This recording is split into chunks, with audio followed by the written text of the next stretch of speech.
Dando continuidade, então, aos modelos atômicos, a gente vai falar do modelo atômico de Rutherford e do modelo atômico de Bohr. A gente precisa entender que, na verdade, esses modelos atômicos eles foram surgindo de acordo com que iam surgindo limitações, iam surgindo questionamentos, eles iam fazendo experimentos e, através dos experimentos, né, eles iam encontrando limitações, então, nesses modelos. Tá? A gente sabe que existem outros, como eu falei, existe o modelo atômico atual, existem modelos atômicos que a gente considera como atual, mas a gente não vai entrar em mérito aqui agora. A gente só vai falar somente até o modelo atômico de Bohr e vai parar nesse modelo atômico, ok?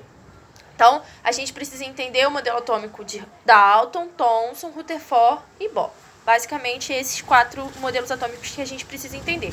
Então, o que Thomson fez? Thomson, ele quebrou a indivisibilidade do átomo. O átomo, para Thomson, passou a ser divisível. Ele descobriu, então, as partículas negativas chamadas de elétron. A gente sabe, então, que o átomo contém próton, que são as partículas positivas, e os elétrons, que são as partículas negativas.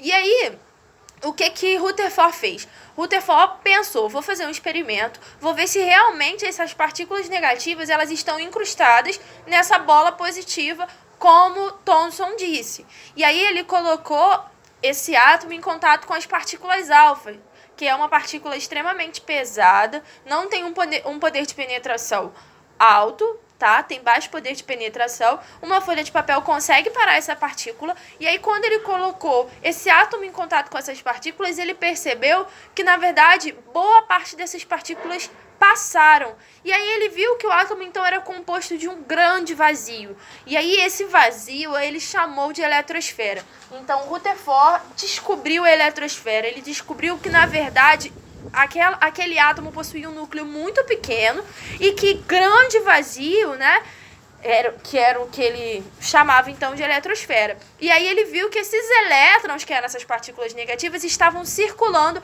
ao redor daquele núcleo pequeno positivo. Então, núcleo pequeno com as cargas positivas, com os prótons, e os elétrons estavam circulando ao redor desse núcleo.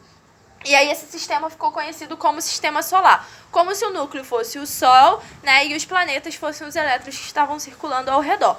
Porém, né, Bohr, ele pensou, o que faz então com que esses elétrons não sejam atraídos para esse núcleo, já que esse núcleo é positivo e esses elétrons têm cargas opostas, o que faz com que eles não se atraem? Não, né? E no meio disso, foi descoberto, então, os nêutrons. Por quê? Se o núcleo é pequeno, composto por prótons, o que faz esse núcleo não explodir? Esse nêutron foi descoberto por Chadwick e ele, então, descobriu que esse nêutron, na verdade, era uma partícula sem carga que só estava ali para neutralizar o núcleo daquele átomo, ok? No meio disso tudo aí. E Bohr, ele só agregou ao conceito de Rutherford. Ele disse que esses elétrons, na verdade, estavam presos naquelas camadas que a gente chama de níveis de energia, a gente vai ver no próximo vídeo. Esses elétrons estavam presos ali, na verdade, porque eles possuíam pacotes de energia. E aí ele viu que se eu desse energia para esse elétron saltava de uma camada para outra. E aí, ao saltar de uma camada para outra, ele não sendo daquela camada, ele tende a retornar. Então, ele salta para uma camada posterior, retorna, emitindo fóton de luz. E aí que surge, então, né, os fogos de artifício, que a gente chama aí das cores, né? De acordo com a equação de Planck, de acordo com a energia que ele recebe e que ele devolve.